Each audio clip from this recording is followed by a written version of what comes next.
தண்ணி குடிச்சிட்ருக்கேன். எங்கள் ஆச்சிக்கு தண்ணி கேட்டாங்க.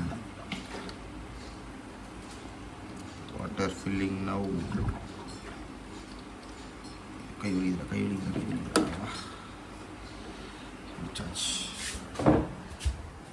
இந்த ஏர் ஃப்ரையர் சூப்பராக தான் இருக்குது. வாங்கி ஒரு 1.5 மாதம் கிட்ட ஆக போகுது. நல்லா தான் யூஸ் ஆகிட்டு இருக்குது. ஆச்சு.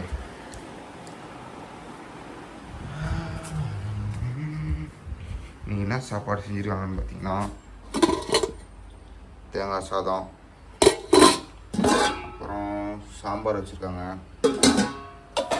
அப்புறம் இது ஏதோ கூட்டு ஏதோ வச்சுருக்காங்க,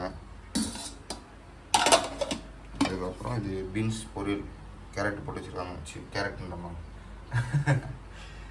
தேங்காய் துருவி போட்டு வச்சுருக்காங்க. சூப்பராக இருக்கும், டேஸ்ட்டாக. இப்போ வந்து இதை வந்து சாப்பிட்ணும். நான் வந்து இப்போ வந்து வேறு என்ன வச்சுருக்காங்க பார்த்தீங்கன்னா, பாலை வச்சு வச்சுருக்காங்க. அதுக்கப்புறம் முட்டை வேக வச்சு வச்சுருக்காங்க. இது இப்போ நான் தான் உரிச்சு தான் இது பண்ணணும். முட்டை உரிக்கிற வீடியோலாம் காட்டுறேன் உங்களுக்கு.